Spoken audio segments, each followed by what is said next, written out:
What do you look for when searching for your soulmate? Is there a list? Boxes to check? Do you know it when you see it? Or is it rather that you suddenly feel the tonnage of a Mack truck slam into your body, and before you can even find your bearings, it feels like the hard part is already over? Suddenly, it's happened. You've found them. You thought, maybe they're not out there. Maybe this first date is the one. Maybe this one. Maybe it's not real. Maybe it never was, but there. What's that right there? That moment. It's right beside you. It's behind you. It's gone. I'm in love. And it feels like I always was. Waves crashing onto themselves forever with them. Now there's a world around you once unwavering in its harshness, and it's taking shape, and here you are. I hope nothing ever gets in the way of this. If anything challenges this, it will feel my wrath. I've never had anything to fight for the way I have to fight for this. I would sacrifice myself for this. How lucky am I? A life once burdensome to wade through can at any moment uncover your path to solid ground. Today, I'm going to be talking about Season 2 of Severance, the mysticism of love, and the sacrifice of the self. This video will go into extensive detail, will be laden with spoilers, and is neither a recap nor a place to posit theories, so flourish your discretion as advised. I'm Andrew Marsden, and this is Severance, Love and Bloodletting.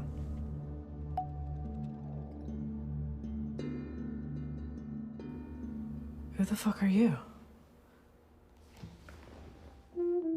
While the continued popularity of Severance continues to grow into the further reaches of humanity, those logged on will already be acquainted with the slew of fan theories, ship wars, and discourse that can often boil down to either, guys, I think Lumon might be up to something, or every number on every clock is telling us the ending. I've been reluctant to participate in the fandom of Severance because I think my interest in this show resides less on the mystery and more on the emotional language.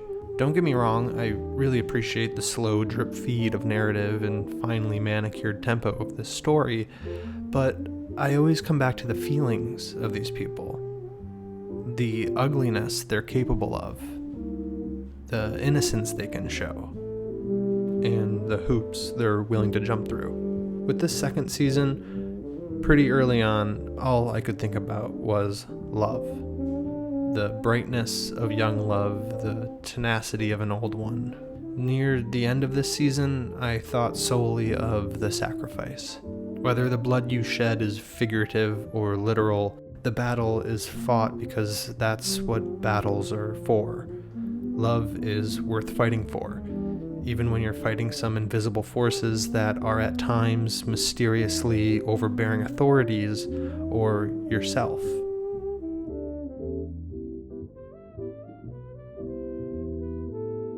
Debatably, the primary love story of Severance is of Mark S. and Helly R. After their first kiss, they have only had a couple instances in which they can run around like a couple of kids at the schoolyard, as they are contractually obligated to continue to witness the horrors. Mark fails the biggest test of his short life, really flunks the hell out of it, and Helly, with her understanding nature, forgives Mark for failing to see something that Irving could so easily. An act that clearly violated all participants is able to be leveraged to propel their courtship into a more close intimacy. The love blooming between Mark S. and Helly R. is vulnerable and naive, awkward and pure. It's symbolic of all of our first loves, and With the added pressure that this very well could be all there ever is, their combined efforts to fight for a chance at togetherness is not only righteous, but something that anyone with a love that's good can relate to. Of course, it can be hard to fully root for the romance of Mark S. and Helly R. to continue to flourish without rooting against the love that's the reason we're here in the first place. What loss could drive someone to the point of birthing a prisoner within their own mind? I guess if it looked like anything, it would look like this. The story of Mark and Gemma Scout is not unlike other love stories. It begins innocent, becomes intense. Suddenly, it feels like this was all there ever was. When life guts you like a fish, as it does with all of us from time to time, can you keep those wounds open and still be able to be a giving and loving spouse? Some can't, as it's often seen. In this case, long after the loss, what once seemed like gaping wounds now feel insignificant to what lays ahead. The grief that consumed Mark Scout was a comfortable void, awaiting nothing. There's a morbid beauty to resigning yourself to an impossible truth and tacitly accepting an ugly fate. Mark Scout's well-defended stasis is a testament to the dormant longing he holds within him, precisely due to his enlistment of reintegration without a beat of hesitation. As the sleeping giant awakens on the mountain, the pursuit is not to reintegrate himself with his other half, but to reintegrate himself with his other half. It is in that pursuit that can be found the essence that drives all of us. To love, and to be loved. To reunite, and to hem broken ties. These are all opportunities that someone like Mark S. has never taken for granted. In his darkest depths lies an understanding that he is lucky. I hope. The terror dome that Gemma has called home for the past several years mounts her tragedies on pedestals while she polishes each piece. Her fate is locked in a perpetual state of crossing her many Rubicons, playing house to more efficiently void herself of her woe. Gemma's resolve is founded in the belief that reuniting with Mark is at the finish line. If she can persist in her trials and tortures, the love she once knew will rid itself of the nostalgia it is now shrouded in. The peculiarity of interest, the mesmerism of intrigue, established lust and what to do with it. The world in which Irving Bailiff resides has up to this point been one of isolation, obsession, and translation. It is only after his OTC escapade that his interest veers in the direction of Burt Goodman and, by association, Cecil Fields, to attempt to investigate what's going on between you and someone else based on vibes alone. While the true intentions of Burt Goodman seem to be quite nefarious, and I can no longer hold stock in my trust of him, Irving is well within his right to inquire about this suave gentleman. Unlike the love between Mark S. and Helly R. and Mark and Gemma Scout, the love of Burt and Irving is essentially dead. The only respite to be had from this loss is the moments in which they seem to be longing for something they've never known. Nostalgic for the moments they never experienced. A true oddity to Irving, though its commencement is enough of something good for him to willfully abandon his confines to parts unknown. Love truly is a mysterious thing. It can take you places you wouldn't even go with a gun. It really is, at the end of the day, what's in the air. That little thing that happens between two people. That space between them. I don't know that there's a word for it, but love feels too small for that mystery. Perhaps only when that space between two people no longer feels like electricity can we truly appreciate its presence.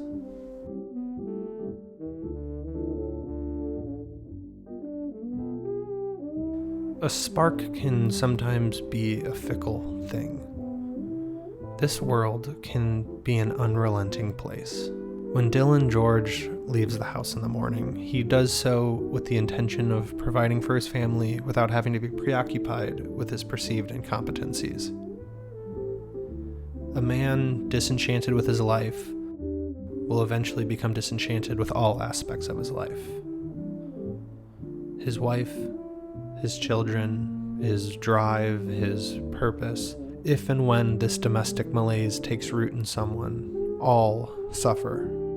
I have no solid understanding of the magnitude of Dylan's torment. I don't fully grasp his problems, so I'm only able to assume and make sweeping generalizations. I don't wish to make those generalizations, so without delving into the cause, I can really only address the effects. Gretchen George embarks on an odyssey so detached from her everyday that her adaptability to its strangeness is nothing short of admirable. But that adaptability to this arrangement speaks to her longing. The light in her husband's eyes is a distant memory. A home life held in contempt, it's no surprise that she finds solace in spending time with a version of Dylan that is happy and excited about the pretense of being married to her. Dylan's outrage at Gretchen's continued visits is Dylan's inability to address his dying heart. Inquire what your wife is seeking and why. I believe that Dylan still loves his wife, and that he is capable of ridding himself of whatever is looming over him. Like any love worth fighting for, it takes effort. A continued effort. If you want to make it in this world, and I hope you do, you have to be comfortable with stakes. Some people need to be told that. Those who don't know what it means to sacrifice. At what point would you stop looking for the love of your life? What are you willing to tolerate? What are you willing to sacrifice? The thing about love is it brings out the tenderness of us, but also the tenacity. When Mark Scout first meets Gemma, they share the same space while giving blood. When Mark comes at Gemma's rescue, they share the same space while giving blood. Both subjected to surgical horrors and psychological minefields, they reunite in a short burst of disbelief and easement. What are you willing to tolerate? Gemma Scout's continued existence, while being the foundation of Mark S.'s continued existence, is akin to a sacrificial lamb, where Mark unknowingly orchestrates the pace of the execution. To certain degrees, she both understands the surreal dilemma and banks her participation on the promise of reunion. But the trials she faces, along with the fractured ability to perceive the passage of time, reach a point in which Gemma herself is willing to throw herself into the dangers of the unknown for the slight possibility that there could even be something on the other end for her to grasp onto.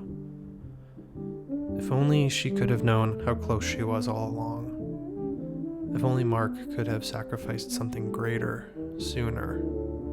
Mark's ill-fated enlistment into Severance was done in part by his desire to hold a job and perhaps give him a chance to solve his sorrow.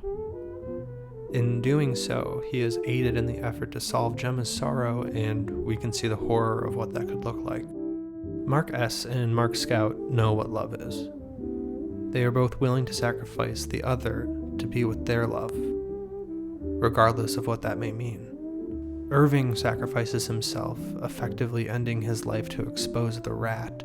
Since his turning point in Season 1, he has positioned himself on the side of the oppressed, routinely aided in the progress of discovery, and ultimately gave his life to the cause. Where he goes now, I do not know, but that spirit is still alive within him.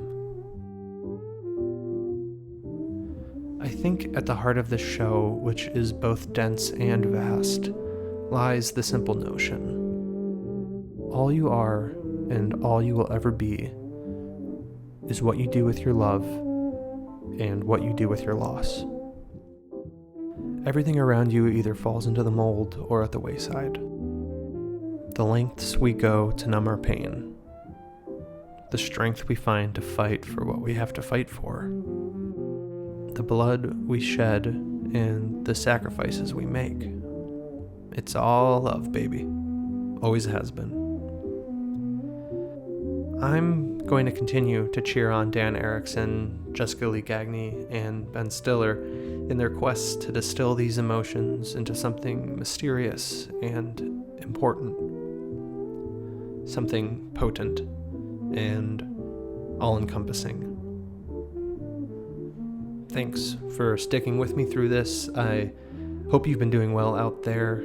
I'm gonna keep doing good in here. I'm Andrew Marsden, and I'll talk to you later.